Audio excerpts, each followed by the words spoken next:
And we have invested in technology intentionally because I believe that the customer success is how we're going to grow. So I've always been a customer advocate. And as the CEO of the company, I actually check on the success of our customers. That's my number one measurement for the success of our company. Now that Welcome to the CTRL ALT GAB podcast, where we sit down with tech founders to break down how they scale, pivot, and grow. I'm your host, Gabrielle Walthers. Let's dive in. Okay, hello everybody, and welcome back to the CTRL ALT GAB podcast. I am joined by the wonderful Kevin this morning, and we are diving into everything XeneX and cybersecurity, and we're going to dive into what's been working, what we've learned, all that kind of stuff. So hello Kevin, thank you so much for joining us today. I appreciate your time. We're going to start off the bat here, and we're going to dive a bit into XeneX and really just what led you to starting this company, engaging in the cybersecurity space. What was your motivation behind it? What are you, is this just your, lifelong passion, or, what led you to getting into what you're doing today? Well, first of all, thank you very much, Gabriel, for having me. I appreciate being here and, trying to share my experiences and my story with your audience. I got into cybersecurity, I should say security, a long time ago. I started and sold 3 other companies. This is my 4th venture. And through my entire career and all the companies that I've had, security has always been a big component of whatever we did. Initially, when I first started, I remember this vividly, very early on in my career, I worked at Xerox Corporation, and I actually personally configured one of the first Cisco routers for security. And it was a big box, everything was command language, very different world. And that's where it all started. So throughout my entire career, I've had, an evolution of security needs. And I would say that cybersecurity is kind of a big step in security in general, because it's really different. And I got into it even more than before because several years ago, I was actually an advisor on several large corporations, Fortune 500 companies. And in one of these meetings that I was invited as an advisor to observe, a lot of people were talking about, well, what do we do with security? How do we handle this? And how do we make sure everything is covered? And the vice president of this company said it's going to take 5 years and $50 million. And everybody in the room, which is CIOs of Fortune 500, they started laughing. So I said, oh, there's an opportunity. So instead of thinking about what's behind the firewall and how we should configure the firewall to do this, the idea was what happens when it's outside the firewall. And of course, when we first started, the name of the word cloud did not exist. And security from the cloud was not the word. It was data centers and servers in the data centers. And at the time, VMware was the name of the game, how to create virtual sessions. And once open source products became mainstream and the virtual servers commoditized and the pricing was right, it gave us the opportunity to architect something to deal with cybersecurity. So it was a journey. I wouldn't say I woke up one morning and I said, I've got this idea about cybersecurity, but it was really through learning and experiencing and talking to the customers and understanding the pain points that we need to resolve. And that's how XeneX came about. Understanding what the market needs were and trying to come up with an architecture that addressed the needs of the customer cost effectively. Definitely. And that's the way to do it. Like you were already in the industry, you looked up, you said, well, here's a ginormous gap, presented to you there. So yeah, definitely. As a matter of fact, we were so early, as I said, we were so early in this market. When we first started, the word cloud and security from the cloud did not exist. So it took a while before the market caught up with us. Definitely. So being on the forefront of that kind of cloud security type conversation, for sure, definitely. Yeah. And do you think that positioning, like kind of getting into that space early, has led you to some success? Do you think that was kind of a helpful timing piece to lead you to be able to grow successfully? Definitely. Maybe yes and no. When we first started, we had some early adopters, but the question of why do I need a platform in the cloud that manages our security? I have all my assets behind the firewall on premise. Why do I need something from the cloud? What really changed this mindset was big migration to the cloud, right? Azure, AWS, and Google, and Office 365, and applications that now very popular and everybody's we continue to move to the cloud and move all of their assets to the cloud. Well, that opens it up, right? So we were early on. We got the early adopters. But in order to build a business, you need to have a big market to address that big market. And that big market really didn't materialize until this big migration to the cloud started happening. And on top of that, regulatory compliance and more important, recently, cyber insurance kicked in that requires a number of services to be in place in order for companies to get cyber insurance. So yes, we were early on. It did help us because it gave us a level of maturity that was more than other companies they have today. And we've got a lot of experience that helping us help the customers, but we were early on. But that has helped us, we have all the playbooks, the flow charts, and the different levels of severity, different levels of employees that we have, L1, L2, L3, L4 kind of a concept, and how we package all of this in order to address the needs of the customer. That's helped us by being early, and the maturity in the market and requirements really helped us to take off. Definitely. Awesome. And what I'm curious about as well is with cybersecurity specifically, and I think since you've been in the space for enough time to really see it evolve, I'm curious about the unique challenges that cybersecurity specifically presents when we're talking about scaling a business, and how that differentiates from other tech companies, other SaaS type companies, even other, cybersecurity companies, if what XeneX is doing is really unique and differentiating from those other folks in the Well, that's actually an excellent question because it brings up the differentiation point. Right. And I would say that in order for a cybersecurity company to be successful, they need to have people, process, technology.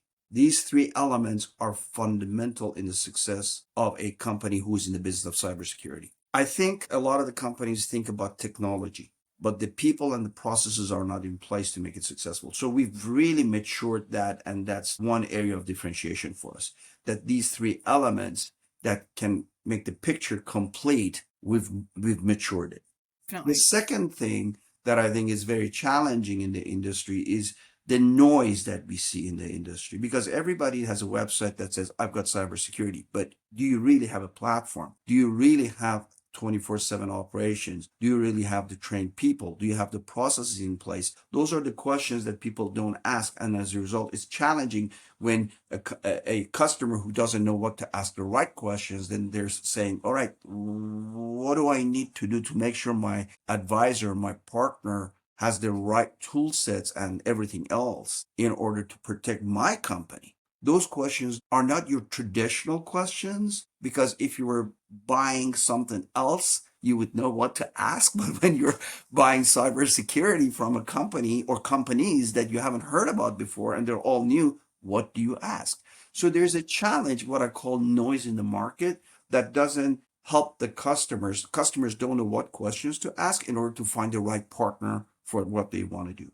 Mm-hmm. The third challenge that I see is hackers have access to AI now. And the same way that we are using AI to protect our customers, they're getting more aggressive with AI, and the attacks are getting more sophisticated, and even phishing attempts are substantially more sophisticated. And that makes it more difficult for the customer and also for any of us in cybersecurity field and cyber protection, how to identify and manage those attacks, mm-hmm. and also remediate it in real time. So those are some of the challenges that I see. Mm-hmm. I want to circle back to a point you mentioned about kind of the text or a cybersecurity successful playbook with people, process, and technology, and how the technology piece, usually people are all over, and that's kind of the first thing that they prioritize. But the people in the process is something I want to hone in on a little bit. I'm curious what has led you to be successful in the people and process things and pieces. Like what allows you to hire successfully, to have good, talented people, subject matter experts on your team, have that retention, and process wise too, what do you need to have in your process? Yeah. What is quintessential for you for having that successful process that allows you to be successful? Well, let's start with people, right? Obviously there's certifications and all of that, and we hire people with certification. But I think what we do that's really different, and because this is our own intellectual property, this is our own platform that we've developed, right? We are not using a third-party platform. This is a very comprehensive platform that we've developed on our own with our own software development team. So we have a 1 week training, and there's a test that we've developed for our own staff that they have to pass the test. Otherwise, they won't get eyes on the glass. It's a very difficult test to pass. So not only we get industry certification and experience from the people that we hire, but also we put them through a 1 week of training of our own, and then a very difficult test that they have to pass. And in addition to that, the way we've structured the team makes a difference, because we don't, in every team that we have, L1, L2, L3, and finally L4 support. So it's the combination of the skill set within the group, within the team, that makes it different. So we don't put junior people and say, go run with this without any knowledge, know-how, no training, or yeah, they got some kind of certification, but certification does not equal experience, particularly in the field of cybersecurity and cyber protection. Why? Because there's a lot of things that happens on a daily basis that when you see traffic going across, that you need to a trained set of eyes to understand what's going on in order to identify a threat or a pattern of attack. So having the right people means hiring the right, getting this industry certification, having the experience, but on top of that, what we do is our own training and our own certification internally. We encourage internal promotion. We still have the people from 10 years ago that are still with us. So there's a lot of retained knowledge, know-how within the company that makes, as a result of that, it makes our threat analysis, threat detection, and remediation very efficient, because the people who are there know what to do. Now, going to the second part of the question, it was process. What do we do with the process? So the process means, what do you do? Start from the beginning, from the implementation. What documentations do you have to make sure that every piece that's required, because cybersecurity is in layers. It's not one thing. It could be email security, web security, infrastructure monitoring, cloud, Office 365, AWS, Google, and you name it. There's multiple layers to this, right? And if you're ingesting data from any source anywhere, which is what we do, we're 100% agnostic, then what is the process that you have to have? You have to process how you implement every single piece to make sure that you actually are collecting the data continuously and monitor data. How do you do threat hunting and find those important incidents that matter to the customer or matter to cyber protection? And also, how do you remediate? So each one of these has a complete flowchart and playbook. So if there is an incident, what does the team do? How do you report it? What's the internal escalation and what's the escalation to the customer? So there is a number of processes that we've documented, and during that 1 week of training, our people go through these processes and these playbooks so that they know exactly how to perform in case of an incident. And that brings consistency in and measurement into our platform. So we do have mean time to detection, mean time to remediation reports that we share with customers. So our outcome of all of this and the importance of it is that we can measure it. Yeah, measurability. Yeah, because then how are you going to be able to adapt and make changes and figure out where the issues are and keep everything running smoothly? So yeah, no, I Correct. think And how do you show the customers, because everything is behind the scenes? How do you show the customers? And that's a question I always ask. How do you know that we're doing a good job for you, right? And the only way to do it is to take an intangible and make it tangible. The right reports at the right level to the right audience, whether it's legal, management, security team, and so on.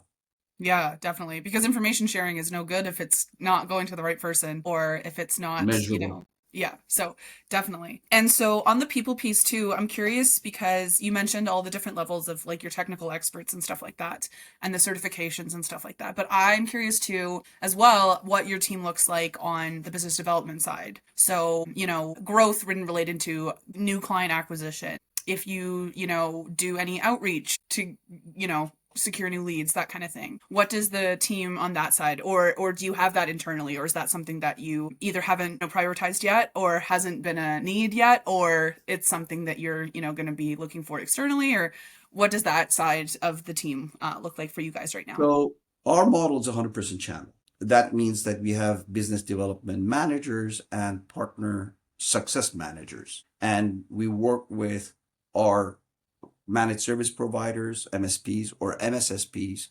that have a very close relationship with us, and we support them.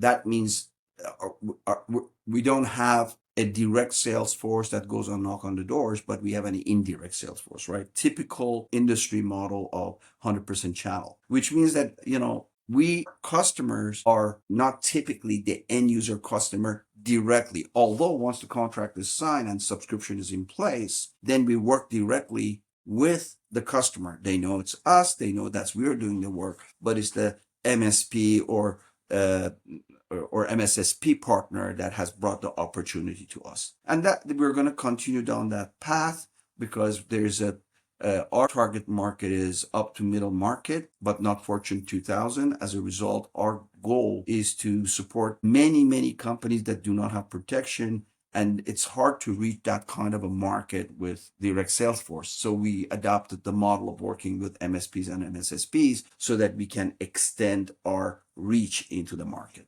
Definitely. And so far, what is your typical customer profile looking like?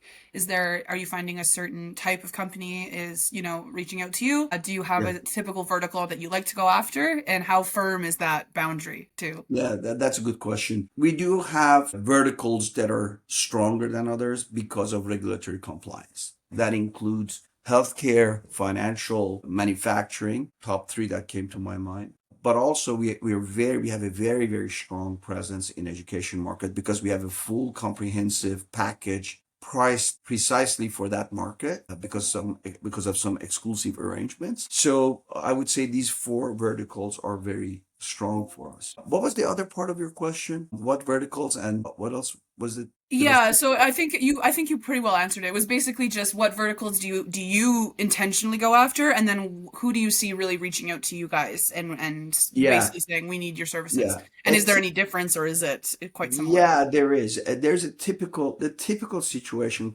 end user customer is one that they do not have enough resources. They want to focus on their core competency. They don't have cybersecurity resources. They don't intend to hire and retain cybersecurity resources.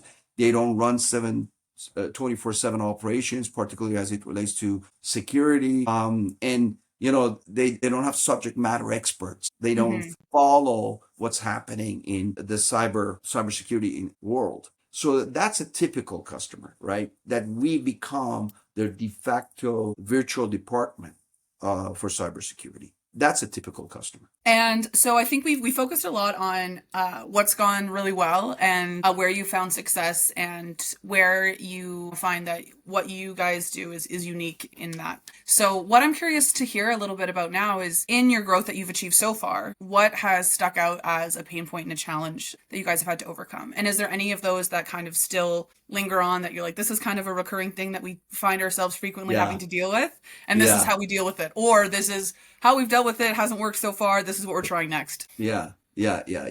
Excellent question again. I think one of our challenges is that our brand is not recognized like some of the big names, right? And in order to brand to be recognized, you have to invest very heavily in marketing in general for any company. And we have invested in technology intentionally because I believe that the customer success is how we're going to grow. So I've always been a customer advocate. And as the CEO of the company, I actually check on the success of our customers. That's my number one measurement for the success of our company. Now that comes with its own challenges. When you focus on customer and customer success, how do you invest in marketing and brand recognition? And that brand recognition comes with a very high cost of marketing dollars. So if you balance the budget for the company, where do you put the dollars? Do you put the dollars in marketing, or do you to create brand awareness, or do you put the money for platform development and exceptional delivery? That's where we have been focused in the past. But I think we're changing the gear a little bit, and this year we're spending more money and more focus on marketing and branding. that some of the companies that don't know about us can get to know us a little bit better. In fact, this is what I've heard many, many occasions after we do the demo. They tell us, oh my God, this looks so good. How come I haven't heard about you before? And I've looked at so many demos. So how come XeneX is not better known? And my answer to that is because we haven't spent a tremendous amount of money Mm-hmm. on Yeah, marketing. definitely. So Yeah. we are aware of that challenge and we're working on making it better. But I think it continues to be a big challenge unless we make a significant investment in marketing and branding. For sure. Yeah. And I think you touch on something that other tech founders kind of would sympathize with as well, Yeah, where I where think you know so. you're offering so well, you have all this robust, very amazing, very innovative tech and this amazing innovative solution, and then getting people to know about it is kind of a Yeah, whole other beast to tackle, right? I it mean, is. entire industry is dedicated to just that. So naturally, it's fair to assume that that's going to be a big piece for folks. So Yeah. definitely, yeah. And so I want now to shift a little bit towards looking forward. When you go into, your business development planning and that kind of thing, what is the next growth goal that you are, that you write on your vision board, that you have, on your fridge, that you're like, this is what we're working towards next? What does that look like, and how concise is that? Or is it pretty general, like we'd like to onboard 5 new customers, or we want to be able to hire Nope. this amount of new people, and that type of thing? I have the answer for that because I've been working on it for some time now. I can tell you what our vision is. We want to be number one AI-based SOC in the world. Now, a lot of companies talk about it, but we've actually implemented it. We have the architecture, design, and we are working towards the most sophisticated AI-based SOC company in the world. Now, in the past, we had all the pieces that was very sophisticated at the time for it, but AI is changing the world, it's changing us, it's changing the platform. It will not replace how we do things. It will complement what we do things. But we're doing some really interesting things with it that others are not. For example, because we are 100% transparent to our customers, they can log in and see everything. We're creating an AI agent for customers so they can look into their own incidents without talking to us. They just go on a website, call the agent, and the agent is giving them the information they want. So we are taking it to a completely different level. And that's the big goal for us this year, which we're almost there. And that's going to really change the game for us as a company, because now we will be able to address the needs of the customer significantly faster. It includes the threat hunting, threat analysis, security analytics with AI, and our human security analysts will be able to use that information to be more productive and be able to take care of our customers better. Now, that does not equal the number of customers you mentioned, because my goal is not to base this on the number of customers that we gain, but by having the best product in the market and tie to that the marketing that we just talked about, the branding, then customers will be aware and they will come to us. Mm-hmm. I've seen that over and over again.